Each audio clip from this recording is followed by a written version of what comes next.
যুবকদের যৌবন হেফাজতের সমাধান কি, মানে হেফাজতের উপায় কি? যৌবন হেফাজত করা যুবকদের জন্য এটার মতো কঠিন আরেকটা কাজ আজকের যুগে আর নাই।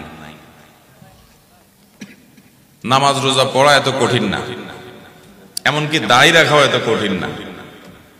যত কঠিন হলো যুবকদের জন্য যৌবনকে নষ্টামি, নোংরামি এবং জেনা ব্যভিচার থেকে বাঁচানোর মতো কঠিন এরকম আরেকটা, এটা যতটা কঠিন এরকম অন্য কোনটা কঠিন না।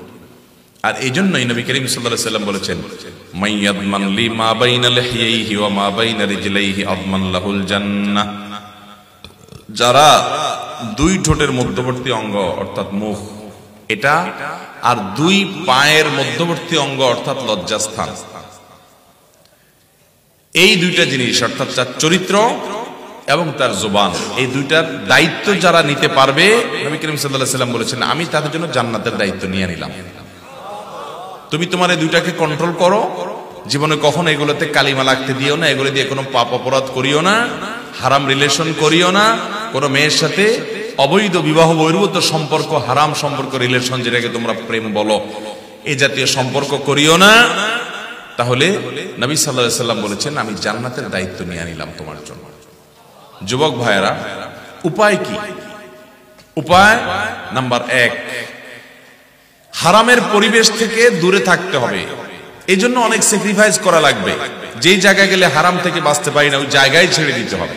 ফেসবুকে গেলে চোখের হেফাজত করতে পারি না, ইচ্ছায় অনিচ্ছায় দেখা লাগে, তাহলে ফেসবুকই বাদ। যে পেজ থেকে, যে আইডি থেকে এগুলো অনবরত আসে, এগুলো সব আনফলো। না, ফেসবুক বাদ দিয়ে থাকতে পারতেছি না, বহুত চেষ্টা করছি, আবার কদিন পরে ডাউনলোড হয়, তাহলে মোবাইলই বাদ, বাটন ফোনে চলে যেতে হবে। স্যাক্রিফাইস করবেন না আর শুধুমাত্র কিছু আমল করে জিকির আজকার করে জান্নাতে চলে যাবেন। জান্নাতে তো সস্তা না, আর মায়ের হাতের মোয়া না ভাই। হারাম থেকে বাঁচার জন্য সংকল্প করতে, যে যুবক নিজেকে হারাম থেকে বাঁচার জন্য চেষ্টা করে বাঁচাতে পারে না, আমি নাম দিই, এটা হলো ঢিলা যুবক। ঢিলা ডাইরেক্ট, যে যেখানে মেয়ে মানুষ দেখছে সেখানে কাইতে হয়ে গেছে, ভিডিও একটা দেখছে তো পাগলের মতো দেখা শুরু করছে ফেলফেল করে, এটা ডাইরেক্ট রোগীর মতো হয়ে গেছে। নিজেদের নিয়ন্ত্রণ করার ক্ষমতা নাই। আর যে হারাম দেখলে নিজেকে সরায় রাখে, না আমি এদিকে দেখবো না, আমি এটা শুনবো না, আমি এই পথে যাব না, আমি হারাম কাজ করব না, সবাই করে আমি করব না, নিজেকে বাঁচায়, সংগ্রাম করে, এর মেরুদণ্ড আছে, এর ভিতরে নিয়ন্ত্রণ শক্তি আছে, কন্ট্রোলিং পাওয়ার আছে।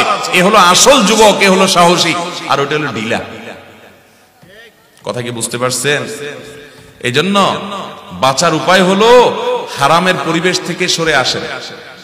যদি এমন কোন পরিবেশ হয় যেখান থেকে আসলে সরে আসার উপায় নাই, যেমন বাজারে যাইতেই হবে, অফিসে যাইতেই হচ্ছে, কলেজে এমন পর্যায়ে আছেন ফেরত আসতেই পারতেছেন না, তাহলে যাওয়ার আগে থেকে পরিকল্পনা করেন যে আমি এখন যেখানে যাচ্ছি সেখানে অগণিত গুনাহের হাতছানি, চোখের গুনাহ হবে, আমি সেটা বাঁচার জন্য লড়াই করে সংগ্রাম করে থাকবো, এই নিয়ত করে বিসমিল্লাহ পড়ে আল্লাহর কাছে সাহায্য চেয়ে তারপরে বাসাতে বের হন, দেখবেন ইনশাআল্লাহ চোখের গুনাহ অনেক কম হবে। কথা কি বুঝাতে পারছি? এটা হলো 1 নম্বর কাজ, যে হারাম থেকে, হারামের পরিবেশ থেকে বাঁচার জন্য চেষ্টা করেন, সংগ্রাম করেন। নাম্বার 2, আপনি যৌবনকে হেফাজত করার জন্য, যৌবনকে কালিমা মুক্ত করার জন্য আপনি নেককার মানুষগুলোর সোহবত এবং সান্নিধ্যে থাকবেন। আল্লাহ ওয়ালা, মুত্তাকি, পরহেজগার, আমলদার। এক ব্যক্তি নবী করিম সাল্লাল্লাহু আলাইহি ওয়াসাল্লামের কাছে এসে বলছে, ইয়া রাসূলুল্লাহ, আমি জেনা করতে চাই, মেয়েদেরকে দেখলে আমার জেনা করতে মনে চায়, আমি জেনা করতে চাই। জেনা তো ইসলামে জায়েজ না, এখন করতে গেলে তো আপনার নিষেধাজ্ঞার কারণে মুসলমান, আমি করতেও পারি না, আপনি আমাকে দেখেন পারমিশন দিতে পারেন কিনা, যে আমার জন্য হালাল হয় কিনা, তাহলে আমি করতে চাই। দেখেন সাহাবী কোন অপরাধের কথা মনে আসলে, আমরা হলে তো বলতাম না, হুজুরের সামনে যে ফেরেশতা সাজতাম, তাই না? তাদের মনের সব সমস্যার কথা তারা নবীজিকে বলতেন, নবীজি সাল্লাল্লাহু আলাইহি ওয়াসাল্লাম তাদেরকে ট্রিটমেন্ট করতেন, সমাধান দিতেন। তখন নবী সাল্লাল্লাহু আলাইহি ওয়াসাল্লাম কিছু সময় তাকে সাথে রাখলেন, তাকে একটু বোঝালেন, এরপর তিনি বললেন, ইয়া রাসূলুল্লাহ, আমার মনে জেনার কোনো আকাঙ্ক্ষা আর নাই।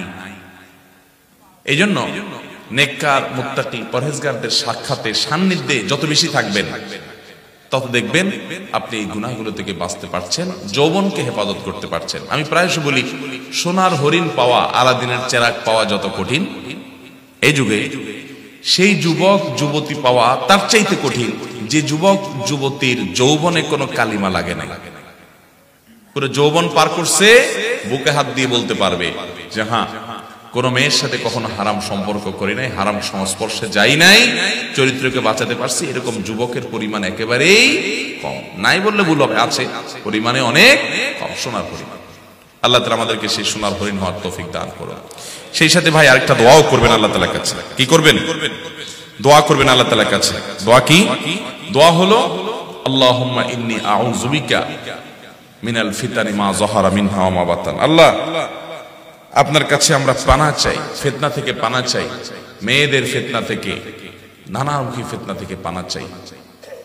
নামাজের শেষ বৈঠকে নবীজি সাল্লাল্লাহু আলাইহি ওয়াসাল্লাম একটা দোয়া পড়তেন, আল্লাহুম্মা ইন্নী আউযু বিকা মিন আযাবি জাহান্নাম ওয়া মিন আযাবিল কবর ওয়া আউযু বিকা মিন ফিতনাতিল মাহইয়া ওয়াল মামাত ওয়া আউযু বিকা মিন শাররি ফিতনাতিল মাসীহিদ দাজ্জাল। আল্লাহ, জীবন এবং মরণের সব ফিতনা থেকে পানাহ চাই। এগুলা ফিতনা ভাই, ঈমান ধ্বংস করার জন্য হাজারটা কাঁটা আসবে কিয়ামতের আগে।